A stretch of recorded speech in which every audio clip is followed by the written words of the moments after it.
कर्णपिशाचनी का खौफनाक प्रकोप भाग एक पुरानी कहानी की शुरुआत। राधेपुर एक छोटा सा गांव अपनी शांति और प्राकृतिक सौंदर्यता के लिए प्रसिद्ध था।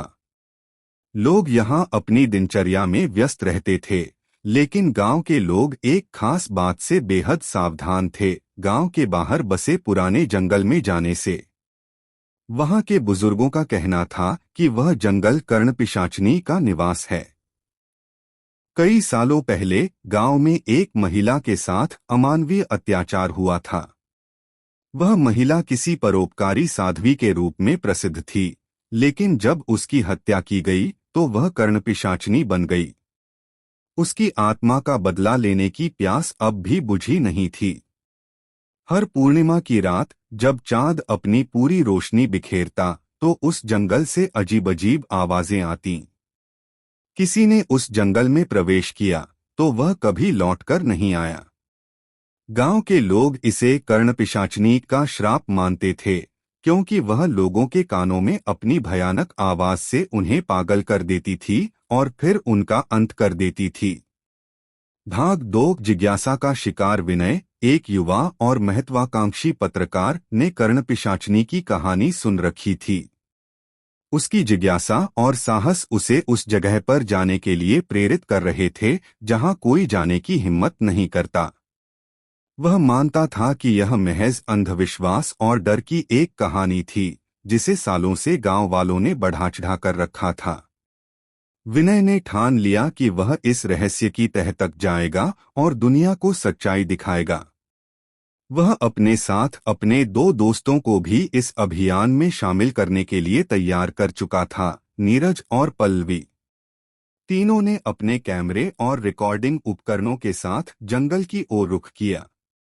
गांव के लोग उन्हें रोकने की कोशिश करते रहे, लेकिन विनय ने उनकी बातों को नजरअंदाज कर दिया। गांव से निकलते समय एक बूढ़ी महिला ने उसे चेतावनी दी, बेटा, वो जगह इंसानों के लिए नहीं है। कर्णपिशाचनी की आवाज सुनकर कोई जीवित वापस नहीं आया। विनय ने यह सोचकर मुस्कुरा दिया, यह बस एक डरावनी कहानी है, दादी। सच्चाई का पता लगाकर मैं यह सब खत्म कर दूंगा। भाग 3 जंगल का रहस्य। जंगल में प्रवेश करते ही अजीब सी शांति चारों ओर फैली थी। नीरज और पल्लवी भी अब थोड़े असहज हो रहे थे, लेकिन विनय के आत्मविश्वास ने उन्हें शांत रखा। अचानक पत्तों की सरसराहट और हवा में एक विचित्र घबराहट ने माहौल को बदल दिया।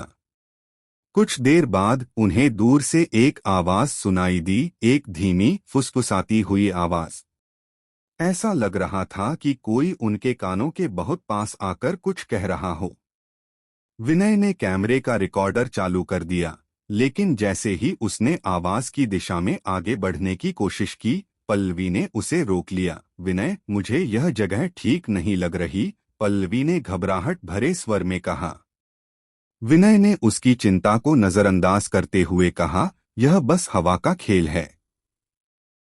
हम सच्चाई के बहुत करीब हैं। जैसे जैसे वे अंदर घुसते गए, अजीब-अजीब आवाजें तेज होती चली गईं। एकाएक नीरज ने अपने कान पकड़े और जोर से चीखने लगा। उसके कानों से खून बहने लगा था, मानो किसी ने उसके कानों के भीतर चीखते हुए दर्दनाक संदेश भेजा हो।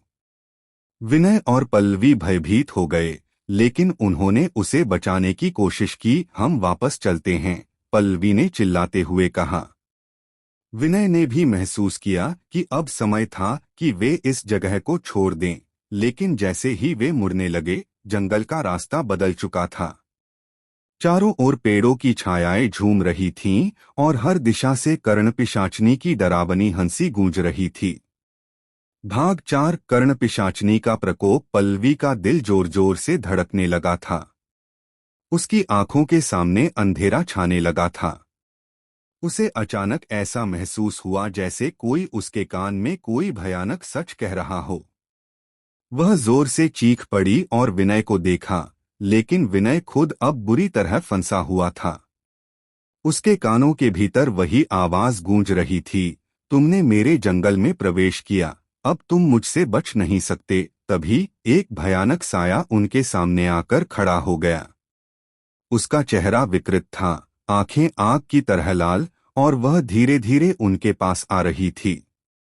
नीरज अब बेसुध पड़ा था और पल्लवी ने अपने कान बंद कर लिए थे, लेकिन वह आवाज अब भी उसके भीतर गूंज रही थी। तुम्हारी सजा तय है, वह साया बोला। जो मेरे कानों की आवाज सुन लेता है वह मरने से पहले पागल हो जाता है। विनय ने साहस जुटाकर उस भूतिया साये से पूछा, तुम कौन हो और हमें क्यों सता रही हो? उसने कहा, मैं कर्णपिशाचनी हूँ।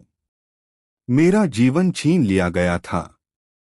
मुझे न्याय चाहिए था, लेकिन अब मैं सिर्फ बदले की आग में जल रही हूँ। भाग 5। चमत्कारिक मोड़ जैसे ही वह साया विनय के करीब आया, एक अप्रत्याशित घटना हुई।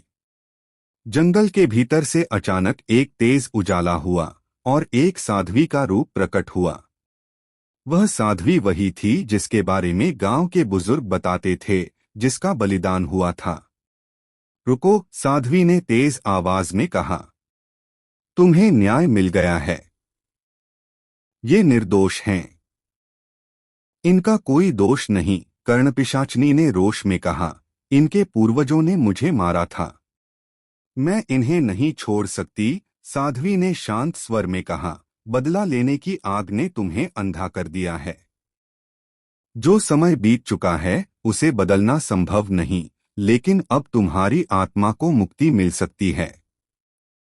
जाने दो इन लोगों को और अपने अंत की ओर जाओ। कर्णपिशाचनी कुछ क्षण के लिए रुकी। उसकी आंखों में गुस्सा था, लेकिन साथ ही कुछ और भी, शायद एक अंतहीन थकान। उसने धीरे धीरे अपनी दृष्टि साध्वी की ओर झुकाई और फिर वह धुएं में बदल गई, मानो उसकी आत्मा को शांति मिल गई हो। साध्वी ने विनय, नीरज और पल्लवी की ओर देखा।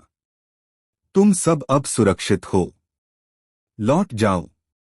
और याद रखना, कभी भी ऐसी आत्माओं को बेवजह परेशान न करना। भाग 6। भय और सच्चाई। तीनों ने तेजी से जंगल से बाहर भागने का फैसला किया।